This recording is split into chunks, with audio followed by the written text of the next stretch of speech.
Called to Costa Rica, the heart opening that changed everything. This is part 1 of a 3-part series. How an open heart and a spontaneous yes led me into the jungle. So many of the stories I've already shared have helped nudge me here, to the jungle. I let go of fear, my ex-Buddhist monk mentor helped me trust, my womb of creation was awakened, and my past was already grieved.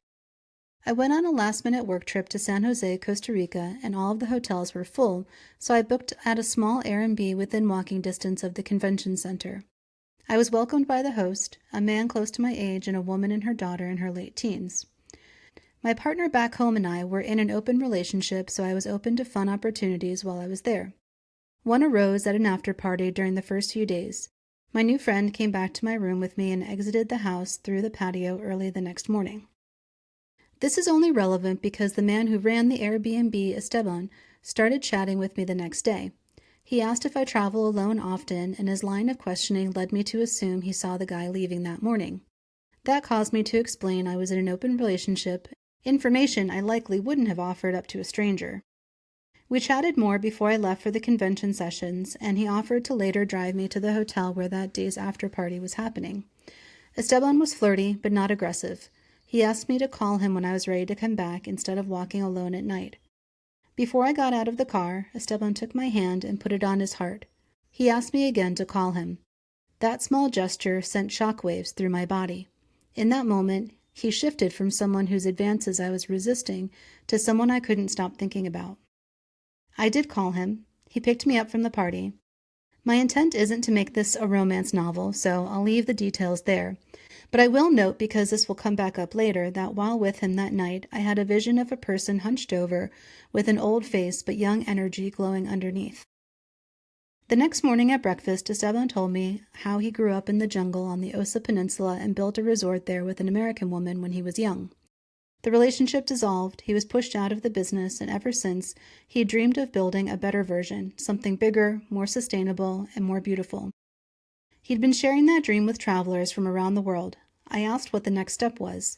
He said he needed to find a man named Huicho who had shown him a perfect piece of land 20 years earlier.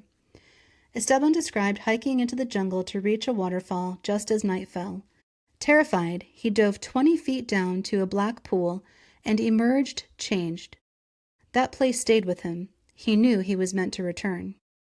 But Huicho had no phone, and Esteban had lost touch. The next step was to drive 7 hours south to try to find him. Back in my room, my mind spun. I had a week off before another work trip. My kids were with their dad.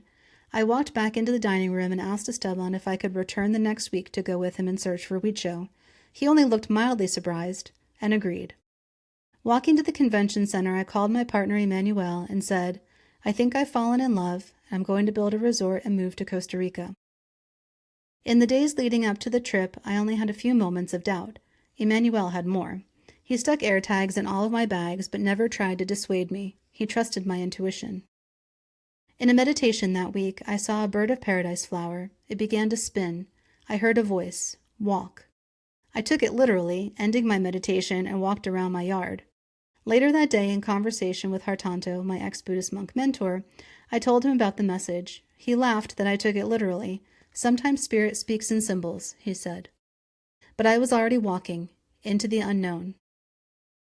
As I prepared to return to Costa Rica and step into this wild unknown, I felt Aphrodite walking beside me, not the watered-down goddess of romance, but the ancient force of love that is sovereign, untamed, and whole. She is the one who says yes to desire without shame, who knows the body is a compass, and who teaches that attraction is a form of intuition. In hindsight, it wasn't recklessness that moved me. It was reverence. A reverence for beauty, connection, and the strange magnetic pull of something that felt both ancient and brand new. I didn't need to understand it. I only needed to trust the current. This is part 1 of a 3-part series about the journey that led me to the jungles of Costa Rica and the creation of Arca, a sacred project that continues to unfold. Subscribe now to make sure you don't miss part 2, Jungle Visions, and part 3, Arca, where I share what happened when I returned to find a man lost to time and followed a vision deeper into the rainforest than I ever imagined.